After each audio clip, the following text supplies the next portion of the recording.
It can be quite intimidating working out the right kit to bring with you on expedition, so over the next 10 minutes we'll be exploring everything you might need, starting with essential kit. Rucksack. When selecting a rucksack, try it on before you commit to buying one. Aim for between 65 to 85 litres for men and 55 to 75 litres for women. You'll want to find one that loads from the top, not one that loads from the side. Day bag. A day bag is great for taking only the items you need each day when you're on project. They're also perfect for using as hand luggage on the flight over. Dry bags. There'll be plenty of occasions when you'll need to keep water away from your kit, and dry bags are well suited to this.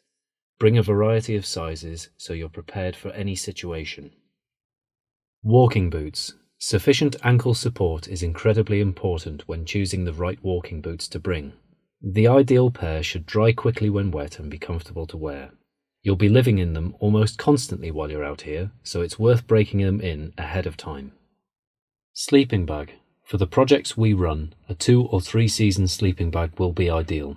Bring a 3 season sleeping bag if you tend to feel the cold. Otherwise, a 2 will be fine. As with most kit, the smaller the better. Sleeping bag liner. Sleeping bags can easily become dirty over the 13 weeks, so make sure you have a liner with you. You can buy these purpose-made, or you can improvise with a spare bedsheet. They also work as a replacement sleeping bag when it's too hot to use your main one. Sleeping mat. Generally, there are 2 types of sleeping mat, those made from foam and those that self-inflate. Choosing between them comes down to your budget and personal preference. Mosquito net. Risk of malaria and dengue fever in some areas make a mosquito net an essential item. Check that yours is box-shaped for maximum versatility. Most brands have been pre-dipped in a mosquito-repelling chemical, but double-check beforehand. Purification tablets. We supply 25-litre purification tablets for static project sites, but you'll need to bring your own 1-litre supply for trekking and as a backup. Between 50 and 75 should be fine. Water bottle and water pouch. Everyone on expedition needs to be capable of carrying 3 litres of water, making a 1-litre water bottle and a 2-litre water pouch ideal. For example, on trek, water can be purified in your 1-litre container and added to your 2-litre pouch when it's ready.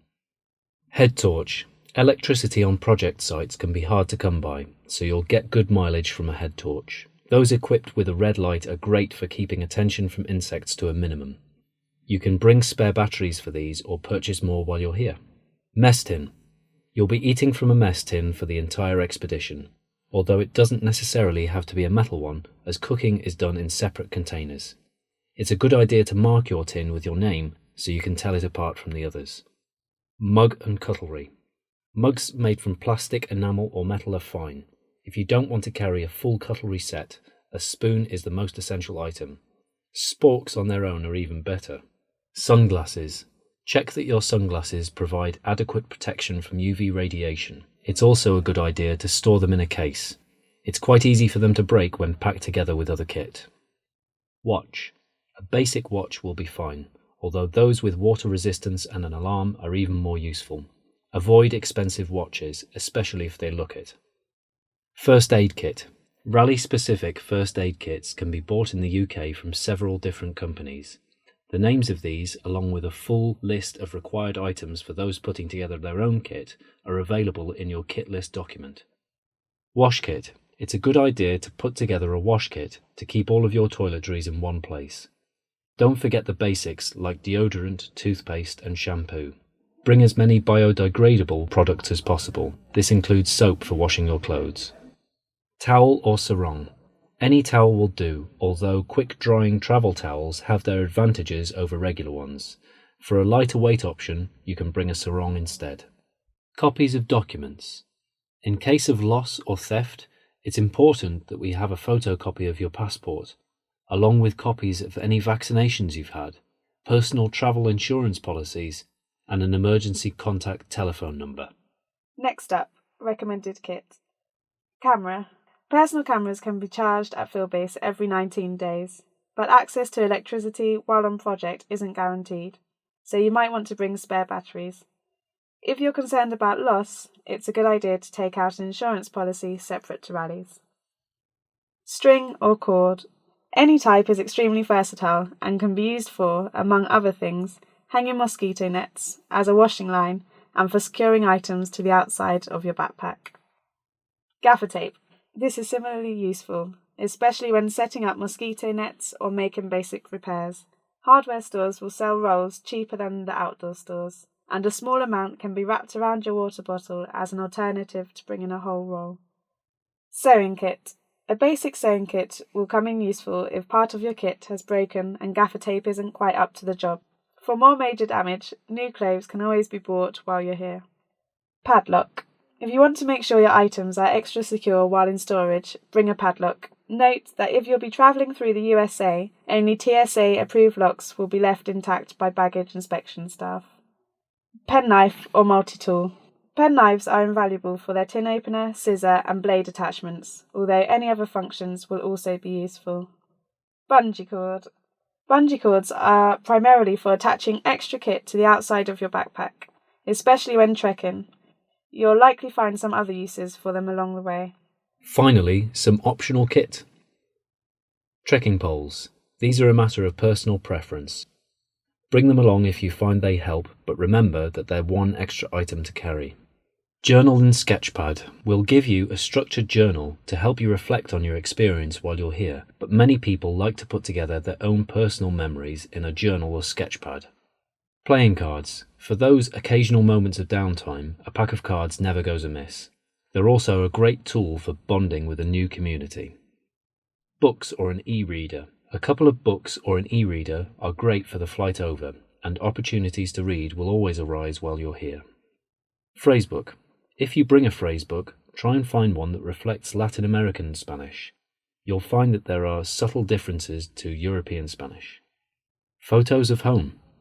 Photos of your family are a great item to bring when you're staying with a community, giving them an opportunity to glance into your life back home. Now on to essential clothing. The numbers given are intended as a minimum. Feel free to bring more for comfort if you have the space. 2 long-sleeve t-shirts. Aside from keeping you warm, these are great at preventing mosquito bites during the evening and early morning. 2 normal t-shirts. These are ideal for day-to-day wear in the climate here. We also sell Raleigh t-shirts at field base if you ever need more while you're out here. 1 fleece. A fleece may seem unnecessary, but at altitude it can get very cold at night. It's worth noting that many waterproof jackets will come with a detachable fleece lining. 2 pairs of trousers. If you can bring waterproof ones, all the better. Many outdoor shops will sell ones that allow you to zip off material below the knee, which means you'll also have 2 pairs of shorts. These are perfect for day-to-day wear and general use while keeping cool in the hot sun. These are best worn during the day when mosquitoes are less active. 4 to 7 pairs of socks and underwear. Don't forget the essentials. 4 to 7 pairs of socks and underwear should be enough to keep you going. Waterproof jacket. Even if you're here during the dry season, there's always a risk of rain depending on your project. A good waterproof jacket will help keep you dry during the heaviest of downpours. Working gloves. A decent pair of working or garden gloves will save you from blisters on your hands when using any number of the tools we have on project. A wide-brimmed hat. This is especially important for trekking. A hat with a wide brim will protect you from sunburn while keeping you cooler at the same time. Sandals. Irreplaceable for river crossings. A pair of sandals are also good for getting your feet out of your boots at the end of the day while still keeping them protected. A swimming outfit. For the occasional rivers and beaches you'll find along the way, make sure you've got something you can swim in comfortably. Finally, we'll end with some recommended clothing choices. Sweatshirt or hoodie.